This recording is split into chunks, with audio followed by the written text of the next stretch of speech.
믿는 자의 삶에도 여러분 죄가 있죠. 죄가 있어요. 미성숙의 문제와 별개로 분명히 죄가 있습니다. 그럼에도 불구하고 믿는 자들을 하나님이 의롭게 보신다. 의인이라고 말씀하신다.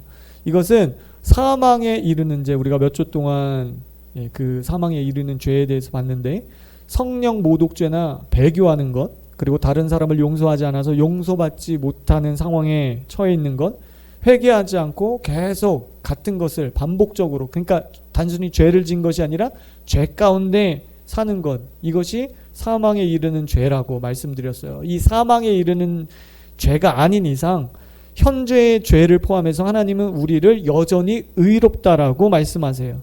여러분, 이것을 꼭 믿으시기 바랍니다. 아멘. 이 사실을 100% 받아들이시기 바라요. 주님은 우리를 자녀로 의롭게 그렇게 보신다는 거예요. 지금은 주님 곁으로 가신 밥 존스 목사님이라는 분이 살아계실 때 하나님께서 말씀하신 것을 전했다는 이유로 마귀가 그 목사님을 공격했어요. 그래서 죽게 했습니다. 피를 토하고 죽었어요. 밥 존스가 실제로 죽었어요. 그러니까 단순히 그냥 입신해서 천국 갔다 온 게 아니라 실제로 죽어서, 더 정확한 거죠. 실제로 죽어서 천국을 보고 왔습니다. 근데 이 목사님이 천국 문 앞에서 주님의 말씀을 듣게 되었어요. 너는 내가 시킨 것에 순종했기 때문에 마귀가 너를 죽였다. 근데 너는 선택해라. 내가 이제 마지막 때에 전 세계적인 대부흥을 줄 건데 한 번의 위대한 추수를 통해서 10억의 영혼들이 단 한 번에 돌아오는 그러한 대부흥을 줄 거다. 추수를 줄 거다. 그래서 너가 이 생에 다시 돌아가면 그 대부흥이 올 것을 말씀하고 교회를 준비시키고 교회 지도자들에게 추수꾼들을 일으키라고 그렇게 너가 예언적으로 선포해야 된다. 그래서 너는 선택해라. 너는 지금 천국에 들어갈 건지 아니면 다시 이 생에 가서 내가 말한 이 계시를 전할 건지 너는 선택해라. 그랬을 때 목사님은 천국에 들어가고 싶었어요. 한 영혼이라도 구원받을 수 있다면 제가 다시 돌아가겠습니다. 자, 사후 경험에서 목사님은 빛의 터널을 통과하게 됐어요. 이 부분을 여러분들과 함께 소개해드리기 원하는데, 그때 저에게 한 사람이 보였습니다. 그는 한마디로 빛 가운데 완전히 둘러싸여 있었습니다. 그 빛은 정말 하얀 빛 중에 하얀 빛, 그러니까 엄청나게 하얀 빛이었습니다. 그리고 제가 그 빛 가운데 서 있는 한 사람을 보았는데 그는 저의 오른편에 있었고 완전히 하얀색의 겉옷을 입고 있었습니다. 그 순간 저에게 떠오른 첫 번째 생각은, 내가 나의 옷을 깨끗하게 씻었던가? 내 옷이 정말 정결할까? 혹시 내 옷에 어떤 흠이나 점은 없을까 하는 생각이 즉시 떠올랐습니다. 그 당시 나의 삶에는 죄들이 있었습니다. 저는 여러 가지 죄들을 짓고 있었습니다. 그래서 내 옷이 과연 점도 없고 흠도 없이 깨끗할까 하고 걱정했던 것입니다. 제가 그렇게 생각하고 있는 동안에 그 즉시 제 오른쪽에 서 있던 그분이 너의 겉옷을 보아라 하고 말씀하셨습니다. 이제 너는 너의 겉옷을 볼 수 있단다. 그래서 제가 저의 겉옷을 보았습니다. 다행히도 저의 겉옷에는 흠이 없었고 색깔은 하얀색이었습니다. 그리고 저는 주님과 함께 그 터널 밖으로 빠져나왔습니다. 그때 저에게 든 생각은 오늘이 내가 지금까지 살아본 날 중에서 최고의 날이구나. 이제 드디어 내가 주님이 계신 곳으로 되돌아가는구나. 게다가 내가 입고 있는 겉옷이 깨끗하기까지 하다니 라는 것이었습니다. 여러분, 이 간증이 정말 놀랍지 않나요? 네. 모든 것이 주님의 은혜예요. 계시록 7장 13절 14절에 이렇게 말씀하고 있어요. 장로 중 하나가 응답하여 나에게 이르되 이 흰옷 입은 자들이 누구며 또 어디서 왔느냐? 내가 말하기를 내 주여 당신이 아시나이다 하니 그가 나에게 이르되 이는 큰 환난에서 나오는 자들인데 어린 양의 피에 그 옷을 씻어 희게 하였느니라. 따라서 이 간증이 성경적이라는 것을 우리가 알 수 있습니다.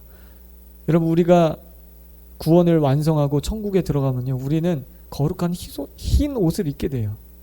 정결을 상징하고요, 깨끗함을 상징하고요, 의인을 상징합니다. 또 다른 간증을 소개해 드리고자 합니다. 미국 순복음교회에서 사역하셨던 로랜드 벅이라는 목사님 계셨어요. 이분은 이제 하나님의 은혜로 영적 체험을 많이 하셨어요. 수십 번, 수백 번 천사의 방문을 받고요. 또 천국을 방문하셨는데 천국에 방문했을 때 주님이 미래에 일어날 일들에 대해서 100가지에 대해서 가르쳐 주셨어요. 그리고 그 100가지는 이 목사님이 살아계실 때 전부 다 성취되었습니다. 그리고 하나님의 용서와 사랑에 대해서 실제적으로 어떤 것인지 이 목사님의 간증을 잠깐 소개해 드리도록 할게요. 저는 그동안 성경을 수없이 읽어왔습니다만 하나님은 인간이 스스로를 보는 방식과 전혀 다른 방식으로 인간들을 바라보고 계신다는 진리에 대해서는 감히 생각도 해보지 못했습니다. 하나님의 눈은 인간을 덮고 있는 예수 그리스도의 희생에 머물러 있는 반면에 인간은 그 아래를 봅니다. 하나님께서 천사를 통해 제게 말씀하실 때마다 빠짐없이 이 내용을 말씀하셨습니다. 하나님께서는 우리가 하나님 앞에서 어떤 존재인지를 꼭 알기 원하셨기 때문입니다. 우리가 그분을 위해 살기로 결심하고 그분을 우리의 주인으로 받아들이게 되면 주님은 보혈로 우리를 덮어주십니다. 마치 집에 심은 화초나 나무를 소중히 가꾸듯이 하나님은 우리를 아주 세심하게 키우십니다. 하나님은 우리를 바라보실 때 예수님처럼 바라보십니다. 우리가 예수님 안에 머물고 그분의 사랑에 완전히 덮여 있기 때문입니다. 우리는 주님을 신뢰함과 아울러 그분 안에서 우리가 어떤 존재인지도 알아야 합니다. 알아야 합니다. 이 간증처럼 하나님께서 우리를 보실 때, 하나님의 자녀들을 보실 때 죄나 실수를 보시지 않아요. 왜? 예수님의 보혈로 덮었기 때문에 보이지 않습니다. 여러분, 예수님 안에서 흠없고 점없는 거룩한 존재로 보셔요. 구약시대에 흠없고 점없는 제물을, 어린 양을 주님 앞에 드렸어요. 그 어린 양을 드림으로 그 피가, 어린 양의 피가, 예수와의 피가 우리를 덮어서 우리도 흠없고 점없는 거룩한 의로운 존재로 보시는 거예요. 지난주에 제가 질문 드렸죠. 여러분들은 죄인입니까? 의인입니까? 의인이에요. 의인. 따라해 보겠습니다. 나는 의인이다. 여러분들의 삶에 죄가 있고 실수가 있어도요? 네, 의인이에요. 왜냐하면 하나님이 우리를 의인으로 보시기 때문에, 거룩한 흰옷 입은 백성으로 보시기 때문에. 그러니까 내가 볼 때는 내가 죄인 같기도 하고 어쩔 때는 의인 같기도 하고, 그게 아니라는 거죠. 하나님이 나를 보실 때 의인으로 보신다.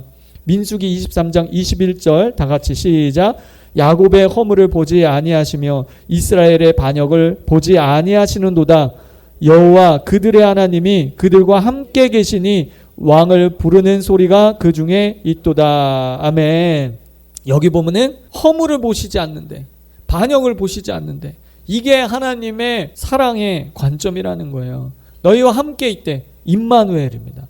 여러분, 종교의 영, 율법의 영은요, 바리새인들, 여러분 바리새인들의 본 취지가 뭐예요? 율법을 고수한다는 거예요.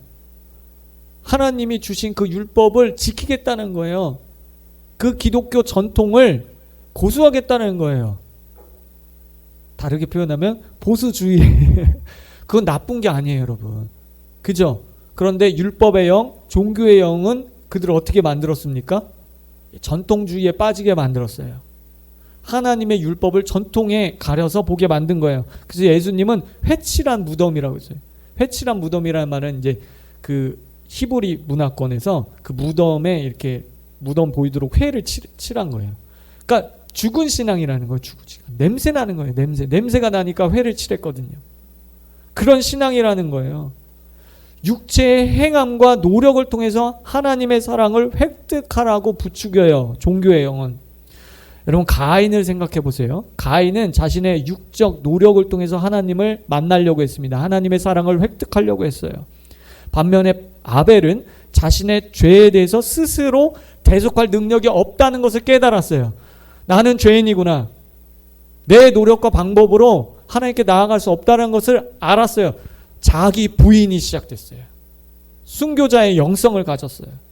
자기가 죽어야 된다는 거 알았어요. 내 대신 다른 재물이 죽어야 된다는 걸 알았어요. 그래서 재물을 바쳤습니다. 우리가 잘 아는 것처럼 하나님은 가인과 그 재물을 거절하십니다. 그렇죠? 인간 입장에서 볼 때, 여러분 혼적으로 볼 때 서운할 수 있어요. 하나님 너무 이거 뭐 피도 눈물도 없고 그냥 너무 사감선생님 같은 그런 이미지 아니야? 하나님이 공의 쪽으로만 너무 치우치신 거 아니야?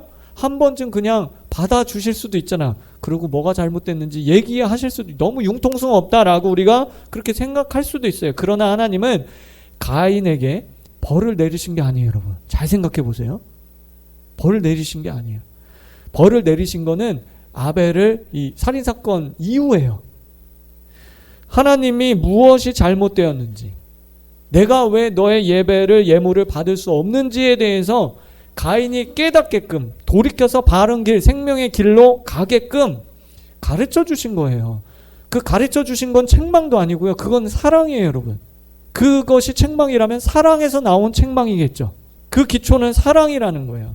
여러분, 가룟 유다도 한번 생각해 봅시다. 우리가 이 가룟 유다가 배신하는 이 사건에 대해서 많이들 오해하는 것 같은데, 성경을 조목조목 차차히 한번 읽어보시면 예수님의 사랑을 우리가 발견하게 됩니다. 가롯이 예수님을 배신하고 배교하기 전에 예수님은 여러 차례 그에게 회개할 기회를 주세요. 우리 한번 살펴볼게요. 저물 때에 예수께서 12제자와 함께 앉으셨더니 그들이 먹을 때에 이르시되 내가 진실로 너에게 이르노니 너희 중에 한 사람이 나를 팔리라. 가룟 유다, 너가 나를 팔리라. 그렇게 망신 주지 않았습니다. 우회적으로 돌려서 얘기합니다.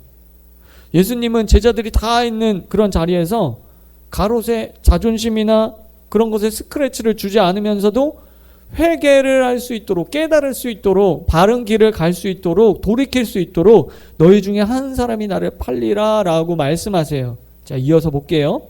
그들이 몹시 근심하여 각각 여짜오되 주여 나는 아니죠? 한 사람씩 물어봅니다. 대답하여 이르되 나와 함께 그릇에 손을 넣는 그가, 가롯이라고 안 했습니다. 그가 나를 팔리라. 인자는 자기에 대하여 기록된 대로 가거니와 인자를 파는 그 사람에게는 화가 있으리로다. 예수님이 사람의 마음을 꿰뚫어 보신다는 걸 제자들 알잖아. 그러니까 근심하고 불안해하면서 예수님 저는 아니죠. 저는 아니죠. 각각 물어봤습니다. 그런데도 유다는 회개하지 않아요. 여러분, 이 정도 되면 깨달아야죠. 회개해야죠. 그래서 주님이 조금 더 직접적으로 말씀하세요. 나와 함께 그릇에 손을 넣는 그 자가 나를 팔리라. 여러분, 여기 원리가 있습니다. 하나님은 사랑으로 처음에 우리에게 책망하세요. 그래서 인격적으로 우리가 깨달을 수 있도록 하세요. 그런데 그래도 고집 부리고 회개하지 않으면요, 돌이키지 않으면 직접적으로 말씀하십니다. 우리의 마음에 상처를 받을 수도 있어요. 하나님의 그 방법이 마음에 안 들 수도 있어요. 근데 하나님 그렇게 하신단 말이에요. 그리고 예수님은 세 번째 회개할 기회를 주세요. 그래도 그 길을 계속해서 걸어가면 이제는 매질하세요. 여러분, 내가 매 맞고 있다고 생각하면 여러분 빨리 돌이켜져요. 빨리.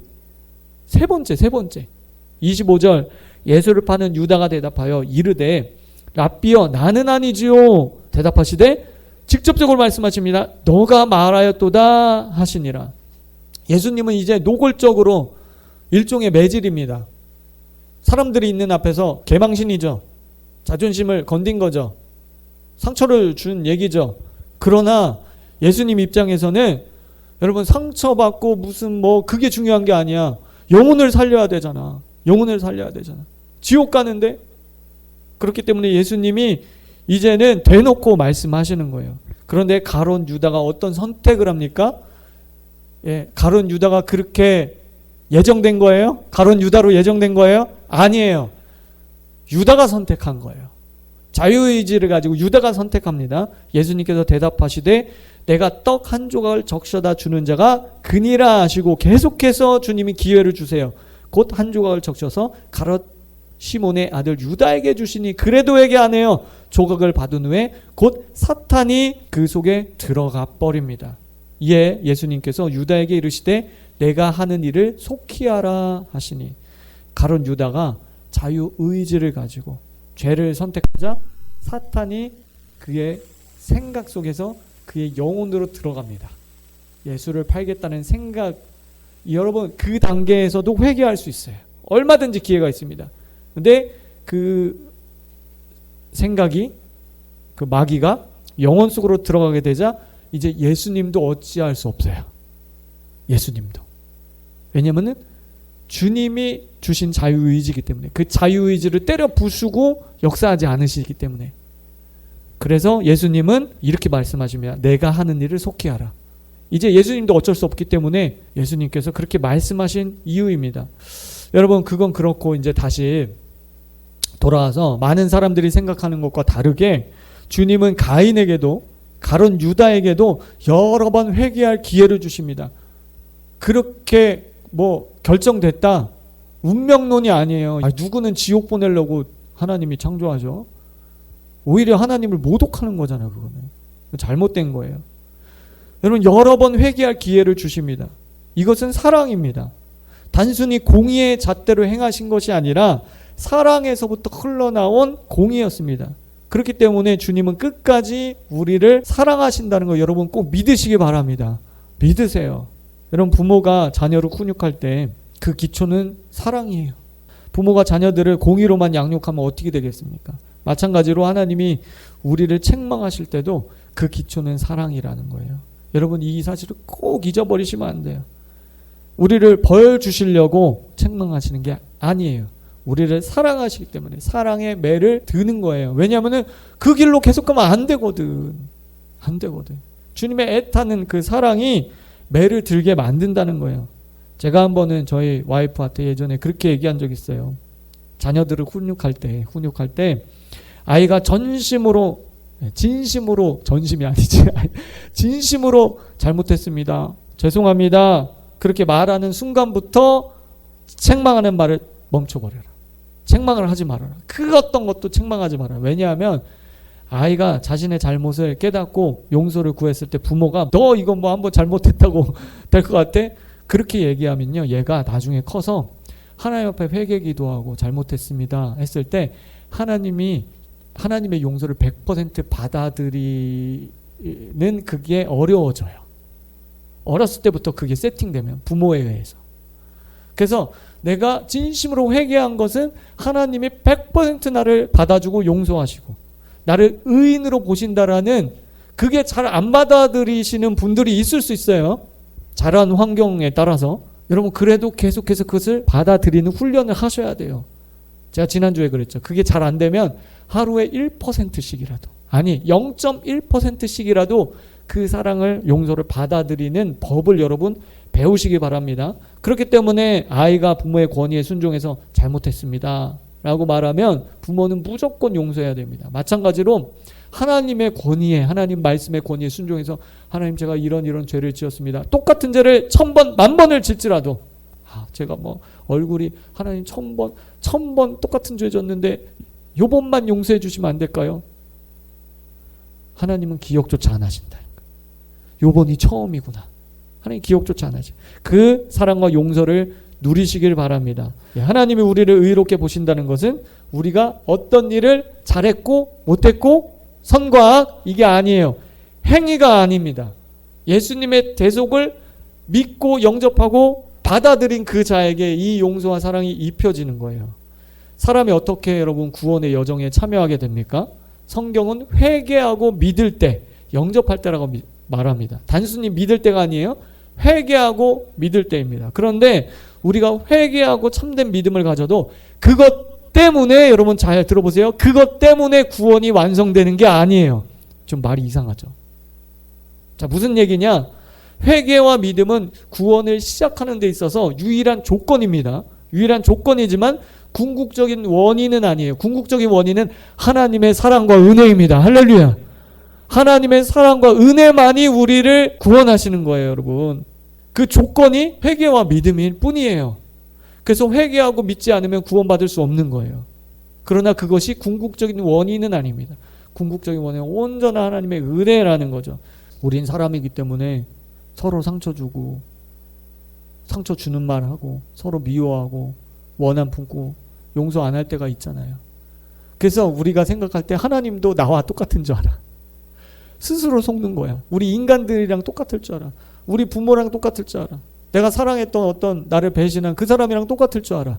그렇지 않습니다. 하나님은 하나님이세요. 우리는 인간이고요. 어떤 프랑스인 목사님이 병원에서 죽어서 실제로 천국에 가셨는데 주님의 섭리로 다시 돌아오게 되셨어요.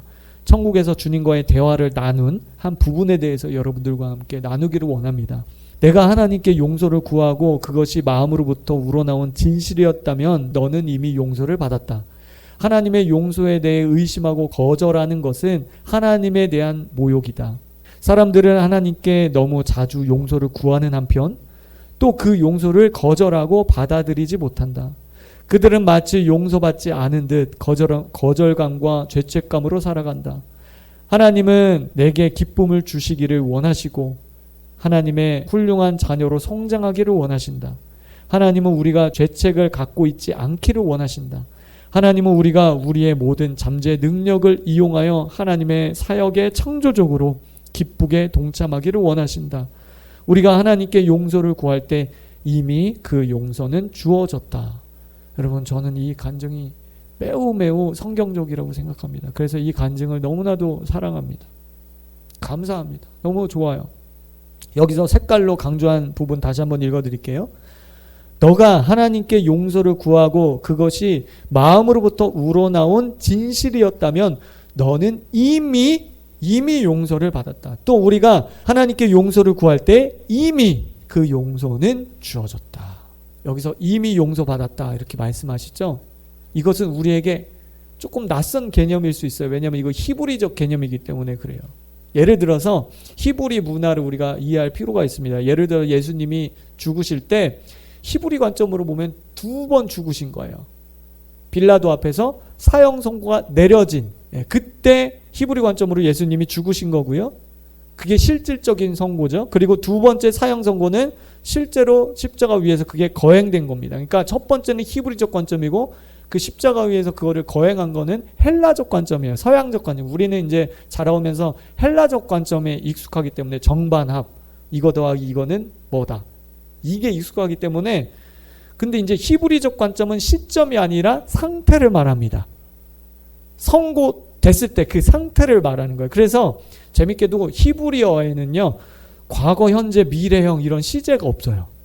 우리가 편의상 그런 거를 사용하기도 합니다. 뭐 현재 진행형, 무슨 과거형 이런 거 얘기하긴 하지만 실제는 시제가 없습니다.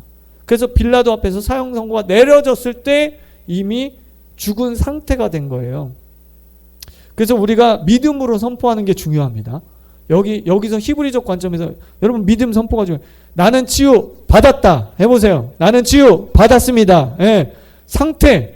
그게 안 일어났는데 그건 헬라적 관점이라니까 여러분. 나는 응답 받았다. 시작. 나는 응답 받았다.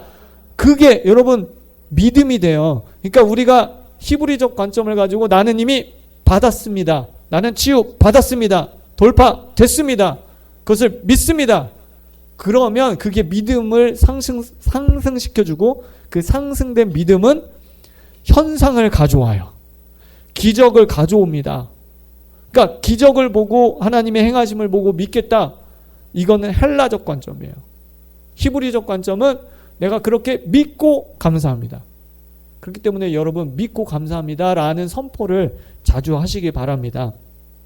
바울도 그러잖아요. 성경에 너희가 구원 받았다. 그죠? 너희가 의롭게 됐다. 거룩한 신부다. 히브리적 관점이라는 게 이게 하나님 나라의 개념입니다. 그렇기 때문에 우리가 회개하고 자백한 죄는 뭐다? 이미 용서받았다. 할렐루야. 여전히 내 삶에 죄가 있는데요? 아니, 그거 헬라적 관점이라니까.